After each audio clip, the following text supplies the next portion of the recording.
Salut à tous, bienvenue sur les réseaux sociaux du Salon du Cheval by VL Média, le Salon du Cheval qui revient au cœur de Paris, porte de Versailles, avec bien sûr les réseaux sociaux. Pendant 3 jours, tous les acteurs de la filière, des athlètes bien sûr, des cavaliers, mais aussi des gens qui font tout pour que le cheval se sente bien et que le cavalier puisse devenir un super athlète. C'est évidemment avec notamment Cheval Liberté et son directeur général Grégory Rulquin. Bonjour Grégory. Bonjour Kamel. Alors je précise que vous êtes évidemment directeur général de Cheval Liberté, mais aussi cavalier, père d'un bon cavalier. Enfin, le cheval est vraiment une passion, on est d'accord, avant d'être directeur général de Cheval Liberté. Hein. Oui, le virus a été inoculé, on essaie de vivre avec, donc c'est la passion. Quelle est l'histoire de Cheval Liberté d'ailleurs? Depuis quand ça existe et comment c'est arrivé tout ça? En fait, Cheval Liberté, ça a été tout d'abord le nom du centre équestre de mon frère. En 1994, on a fait un petit brainstorming ensemble. Et est sorti le nom Cheval Liberté comme une évidence. Et lorsqu'on a démarré la fabrication de matériel, on s'est dit pourquoi aller chercher plus loin quand c'est aussi simple. Ouais. Ça a débuté en quelle année? Alors en 1995, je me suis moi-même installé avec un centre équestre, une écurie de propriétaires, j'avais besoin de boxe. Mon père venait de céder ses affaires et un de ses ingénieurs souhaitait s'installer. Et donc, on a développé une gamme de produits de boxe, d'installation, donc construction. Et voilà, ça a démarré. Et à côté de ça, en parallèle, la seule remorque que mon père avait jamais fabriquée, c'était un vent. Et donc, on s'est lancé. Voilà. Ah, c'est génial. Alors, depuis ces années de vos débuts, j'imagine que la demande a beaucoup changé. Qu'est-ce qui a été modifié justement dans la demande du client? La grandeur des box, la qualité de protection? Dites-moi ce que vous avez été obligé de modifier. Le confort du cheval a toujours été un point central de l'évolution des produits. Ça, c'est une chose. Nous, on s'est beaucoup attelé à essayer de convaincre qu'il fallait améliorer le matériel en permettant d'économiser la main-d'œuvre. Alors, pas que pour le côté, on va dire, économique, mais aussi pour la protection des gens. De manier une fourche, c'est douloureux, c'est fastidieux et il y a plus intéressant que ça à faire. Et donc sur tous les systèmes de mécanisation d'une installation équestre, pour qu'on puisse passer plus de temps sur ce qui est intéressant pour les chevaux, on a fait des séparations coulissantes, des façades ouvrantes pour que des engins enlèvent toutes les déjections des chevaux. Ouais. Et ça, j'y pense à chaque instant parce que c'est crucial. Ouais. Quelle est votre principale clientèle? Le particulier, le centre équestre, l'organisateur de concours?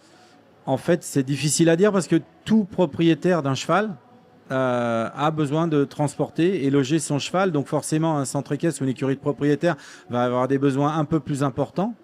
Mais l'amateur qui a son cheval chez lui est tout aussi important et a des besoins qui sont les siens. Quelle est la part du développement? Vous avez vraiment un cabinet d'études qui travaille sans arrêt à comment améliorer votre matériel, à répondre au plus près à la demande de la clientèle qui change et qui évolue. Oui, on a créé beaucoup de choses pour des besoins que l'on avait nous. Donc de la connaissance technique de mon associé qui est ingénieur, mon père, moi-même, on a essayé de créer des choses qui n'existaient pas forcément ou d'apporter des développements qui nous semblaient intéressants, toujours basés sur le confort, l'ergonomie. Voilà, et surtout, on est de vrais fabricants, c'est-à-dire qu'on part de la base du produit pour essayer de tout fabriquer. On ne fait pas un assemblage pour faire fabriquer sous-traitants. Vraiment, on soude nos châssis, on découpe notre ferraille, on fabrique notre polyester. Il y a 500 personnes qui fabriquent tout le matériel. 500 personnes? Oui. Ah ouais, c'est colossal. Vous avez beaucoup de partenariats avec beaucoup de cavaliers de haut niveau. Maël Martin, Julien Paillard, je crois, et plein d'autres. C'est important d'avoir des figures de proue comme ça? Bien sûr, parce que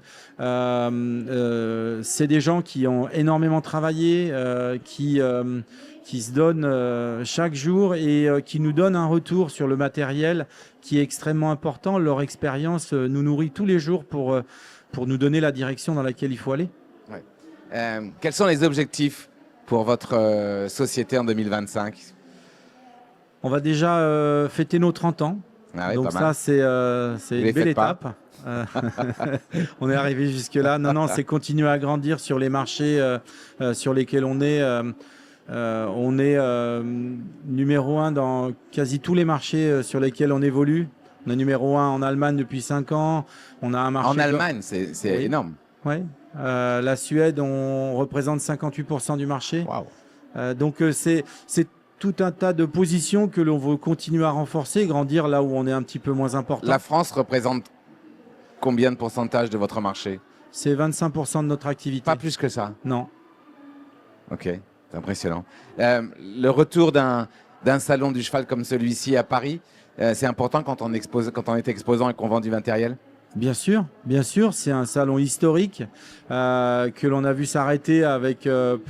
On n'était pas très content qu'il s'arrête, voilà. Et le fait de savoir qu'il allait recommencer, ça a été direct. Il fallait qu'on soit là. Merci de l'avoir soutenu, alors, puisque vous êtes présent ici. Bon salon. Merci beaucoup. Les premiers indices sont assez bons, je crois. Hein. Il y a eu beaucoup de on monde. on a eu un départ très punchy, plein de gens. Enfin, c'est vraiment chouette. Bon, c'est chouette. Bravo à l'organisateur.